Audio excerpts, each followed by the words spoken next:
নমস্কাৰ বন্ধু বান্ধৱীসকল আৰু এটা নতুন ভিডিঅ'লৈ আপোনালোকক সকলোকে স্বাগতম জনালোঁ। আপোনালোকে যদি এতিয়াও মোৰ চেনেলটো সাবস্ক্ৰাইব কৰা নাই অনুগ্ৰহ কৰি চেনেলটো সাবস্ক্ৰাইব কৰিব আৰু লগতে থকা নটিফিকেশ্যন বেলটো দবাই থব যাতে আগন্তুক ভিডিঅ'সমূহৰ নটিফিকেশ্যন আপোনালোকে সোনকালে পাই যায়। মই APSC প্ৰিপাৰেশ্যনৰ ভিডিঅ'সমূহ প্ৰস্তুত কৰি আছোঁ। APSC প্ৰিলিমছৰ যিখন ফাৰ্ষ্ট পেপাৰ জেনেৰেল ষ্টাডিজৰ তাত থকা হিষ্ট্ৰী পাৰ্টটো আৰম্ভ কৰিবলৈ ওলাইছোঁ। হিষ্ট্ৰী পাৰ্টটো মই মানৱ সভ্যতাৰ আদিৰে পৰা লামচামকৈ এখন ছবি বৰ্তমান পৰ্যায়লৈকে যিমানখিনি ঘটনা পৰিঘটনাৰ মাজেৰে আজিৰ মানৱৰ যিটো অৱস্থা পাইছেহি সেই ছবিখন মই অকণমান আপোনালোকৰ আগত দাঙি ধৰিবলৈ চেষ্টা কৰিম। তাৰপিছত আমি প্ৰতিটো বিষয়ৰে গভীৰতালৈ সোমাই গৈ কুৱেশ্যনবিলাক উলিয়াম, আমি পুংখানুপুংখভাৱে শিকি যাম। গতিকে আহকচোন মই প্ৰাক ঐতিহাসিক যুগৰ পৰা আৰম্ভ কৰিছোঁ। আজিৰ পৰা প্ৰায় 5.6 নিযুত বছৰৰ পূৰ্বে পৃথিৱীত মানৱজাতীয় প্ৰাণীৰ আৱিৰ্ভাৱ ঘটিছিল, কিন্তু বিভিন্ন কাৰণত এই মানৱৰূপী জীৱবোৰৰ অস্তিত্ব লোপ পাইছিল। আজিৰ এই মানৱৰ জন্ম হৈছিল আজিৰ পৰা 1,60,000 বছৰৰ আগতে। মানৱ সভ্যতাৰ ইতিহাসক কেইবাটাও ভাগত ভাগ কৰা হৈছে। সেয়া হ'ল প্ৰত্নপ্ৰস্তৰ যুগ। মানৱ সভ্যতাৰ ইতিহাসৰ প্ৰথমটো যুগ প্ৰত্নপ্ৰস্তৰ যুগ। মনত ৰাখিব, প্ৰত্নপ্ৰস্তৰ যুগৰ বিশেষত্বকেইটা কি আছিলে? এই যুগত শিলেৰে খহটাকৈ অস্ত্ৰ পাতি বনাই মানুহে খাদ্য যোগাৰ কৰিছিল।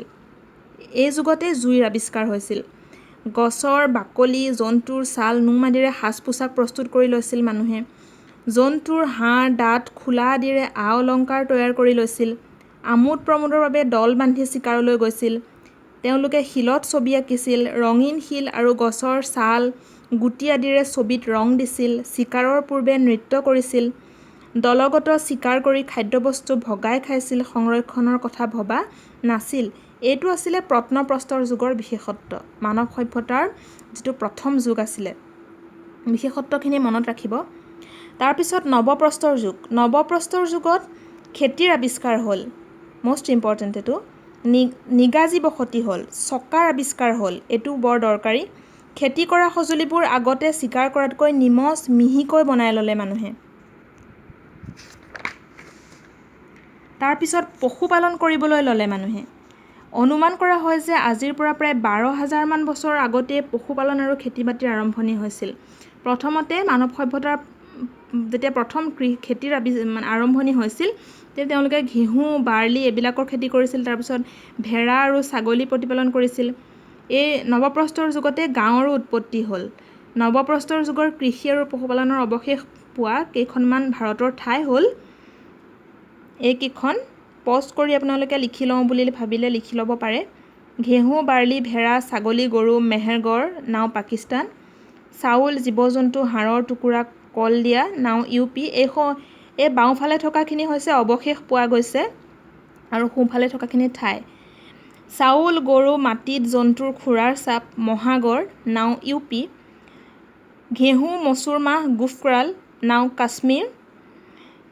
ঘেঁহু, মচুৰ, কুকুৰ, গৰু, ভেড়া, ছাগলী, ম'হ এইবিলাকৰ অৱশেষ পোৱা গৈছিল বুৰ্জাহোম বৰ্তমানৰ কাশ্মীৰত।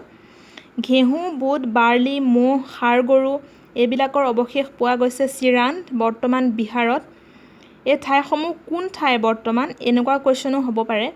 ঘেঁহু, গৰু, ভেড়া, ছাগলী, গাহৰি হাল্লুৰত বৰ্তমানৰ অন্ধ্ৰপ্ৰদেশ। মাহ, ঘেঁহু, গৰু, ভেড়া, গাহৰি এইবিলাক হৈছে পয়ামপল্লী বৰ্তমানৰ অন্ধ্ৰপ্ৰদেশ।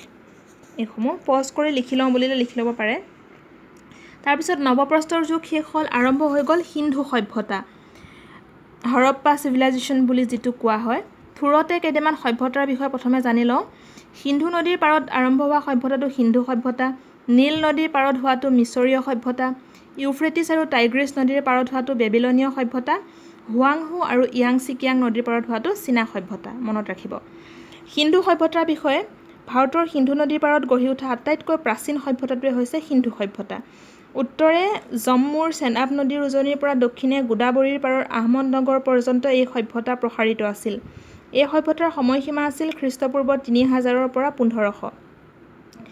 এই সভ্যতা আজিৰ পৰা প্ৰায় 4500 বছৰ পূৰ্বে গঢ়ি উঠিছিল। আটাইতকৈ দৰকাৰী এইটো এটা কথা যে 1922 চনত আৱিষ্কাৰ হোৱা সিন্ধু নদীৰ উপত্যকাৰ দুখন চহৰৰ নাম হ'ল হৰপ্পা আৰু মহেঞ্জোদাৰো।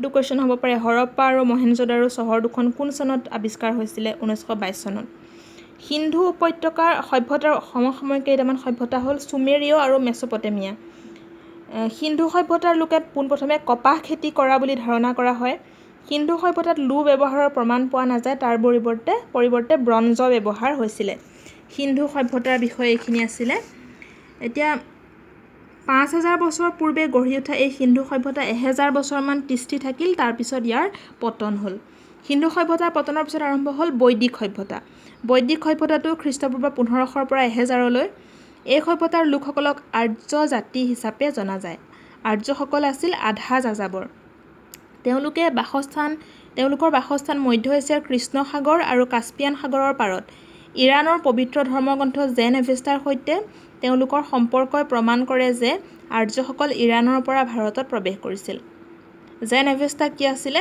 ইৰাণৰ এখন পবিত্ৰ ধৰ্মগ্ৰন্থ প্ৰথমে তেওঁলোকৰ বসতি পঞ্জাৱ আৰু গংগাৰ সমভূমি অঞ্চলৰ পূব দিশত আছিলে এই সভ্যতা আফগানিস্তানৰ পৰা পঞ্জাৱ পৰ্যন্ত আৰু পশ্চিমে উত্তৰ প্ৰদেশ পৰ্যন্ত বিয়পি আছিল বৈদিক সভ্যতাৰ মূল ভিত্তি আছিলে পৰিয়াল তেওঁলোকে গাঁৱত বাস কৰিছিল এইখিনি লামচামকৈ বৈদিক সভ্যতাৰ বিষয়ে তাৰ পিছতে আৰম্ভ হৈ যাব জনপদ মহাজনপদ এনেকৈয়ে গৈ থাকিবগে গতিকে আমাৰ যিখন ইতিহাস আছে মানৱ সভ্যতাৰ আদিৰে পৰা ভাৰত বুৰঞ্জী ভাৰতৰ ইতিহাস বা অসমৰ যি ইতিহাস আছে মই লামচামকৈ প্ৰথমে গোটেই চিনটো আপোনালোকক পিছৰ ভিডিঅ'সমূহত অকণমান দীঘলকৈ দিবলৈ চেষ্টা কৰিম যদি আপোনালোকৰ পৰা সহায় সহযোগিতা পাওঁ এতিয়া এইটো ভিডিঅ' মই আজি ইমানতে শেষ কৰিলোঁ যদি আপোনালোকে ভাল পাইছে বা আগন্তুক সময়ত বাকীখিনিও দিয়াটো বিচাৰে তেতিয়াহ'লে লাইক শ্বেয়াৰ কমেণ্ট কৰিব আৰু মোৰ চেনেলটো ছাবস্ক্ৰাইব কৰি নটিফিকেশ্যন বেলটো দবাই দিব আৰু আপোনালোকৰ যদি কিবা কুৱেশ্যন আছে মোক কমেণ্টত জনাব মোৰ যদি কিবা আখুৱা দেখিছে সেয়াও জনাব আৰু মোৰ এই প্ৰয়াসক আপোনালোকে কৃতাৰ্থ কৰিব প্ৰেৰণা যোগাব বুলি আশা কৰিলোঁ আজিলৈ আহিছোঁ ধন্যবাদ